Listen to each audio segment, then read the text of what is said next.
समस्त भाई भौणी मान को नमस्कार। Praise the Lord. जे भाई भौणी मैंने आशा करे आपण मैंने खुशी एवं आनंद अच्छा।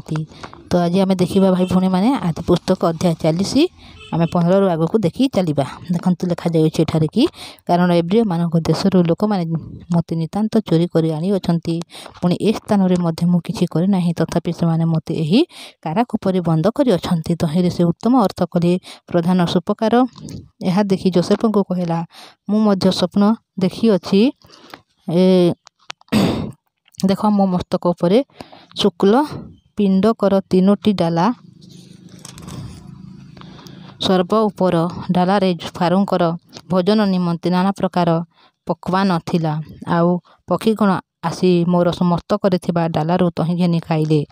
देखु जिते आम एठार प्रथमे जो वीडियोटी देखी से कौन हो जितेबले जोसेफ कौन अच्छा कारागार अच्छा से ही समय जोसेफ कौन भूल कौन दोष कर सुधा ताकू पोतिफर जो स्त्री थिला से स्त्री ताकू माने बिना माने दोष लगाई ताकू कारागार को पठाई देले। से सकाशु से जिते कारागार अच्छा से ही समय कौन अच्छे दुईटी लोक मैंने से ही कारागार अच्छा जो हूँ स्वप्न सॉरी जो गोटे हूँ माने पानपात्र बाहक एवं आ गोटे हूँ सुपकारक प्रधान। तो से दुईटी जिते बेले अच्छा से समय बेले से दुई जन गोटे राति गोटे हिसाब से एका स्वप्न को देखुं एवं से माने निज स्वप्न विषय जिते कहते से जोसेफ गोटे जो पानपात्र बाहकर स्वप्न को एठारे कहले एवं से ताकू जेहर हिसाब से कहले से विषय को जिते शुणिला से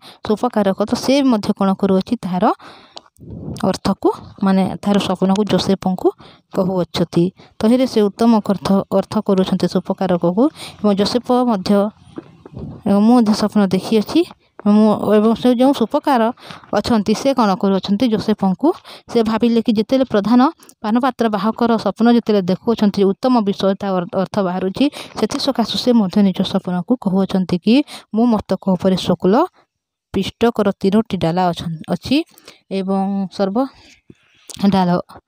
उपर डालारे पारंकर भोजन निमंते नाना प्रकार पकवान थिला बोली से कहते। आ पक्षीगण से ही आसी मोर मस्तक डालू तही घेनी खाई दे। से जोसेफ उत्तर कर यार अर्थ हो से ही 3 डालार 3टी दिन बुझाए। तो देखो एठारे मध्य जोसेफ से ही सुपकारकर जो स्वप्न देखी अच्छा से स्वप्नर अर्थ को एठारे कहते कि से ही 3 जो डाला अच्छा से 3 दिन बुझाए एवं 3 दिन मध्य फारो तुम गात्र तुम मस्तक उठाई तुमको वृक्ष उपर टंगा देवे पुणी पक्षीगण आसी तुम गात्रु तुम मांस खाइबे।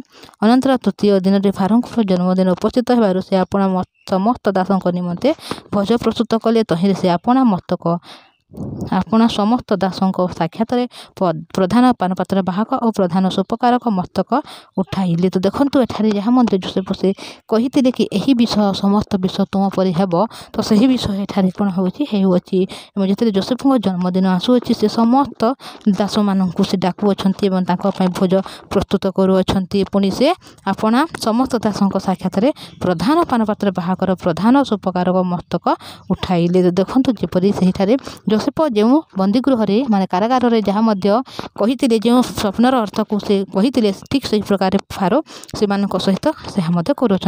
पुणी जोसेफ कथित अनुसार फारो प्रधान पानपात्र बाहक को ताहार निज पदर पुनर्बार नियुक्त कले तहिरे से फारोंकर हस्तर पानपात्र देवाक लगिला।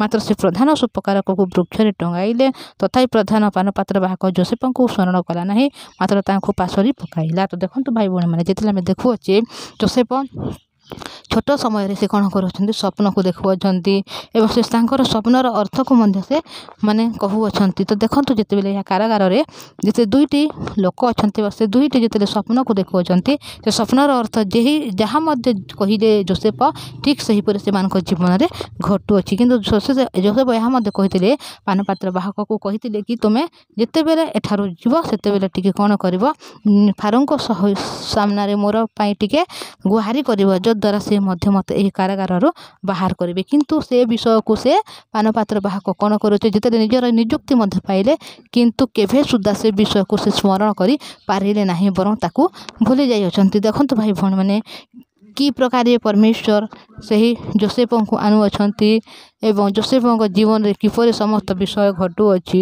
ସେ ହେଲା କି କୌଣସି ସେ ଭୁଲ କରିନାହାନ୍ତି, କୌଣସି ଦୋଷ କରିନାହାନ୍ତି, କିନ୍ତୁ ବିନା ଦୋଷରେ ସେ କ'ଣ ଅଛନ୍ତି, କାରାଗାରରେ ଏବେ ମଧ୍ୟ ଅଛନ୍ତି। ତ ଆଗକୁ ଆମେ ସମସ୍ତ ବିଷୟ ଦେଖିବା, କିପରି ସେ କାରାଗାରରୁ ବାହାରିବେ, କ'ଣ ତାଙ୍କ ଜୀବନରେ ଆଉ କୌଣସି ବିଷୟ, ଆଉ କୌଣସି ଦୁଃଖ ଅଛି, ଆଉ କୌଣସି ସମସ୍ୟାକୁ ସେ ମାନେ ସମ୍ମୁଖୀନ ହେବାକୁ ଯାଉଅଛନ୍ତି, ସମସ୍ତ ବିଷୟ ଦେଖିବା।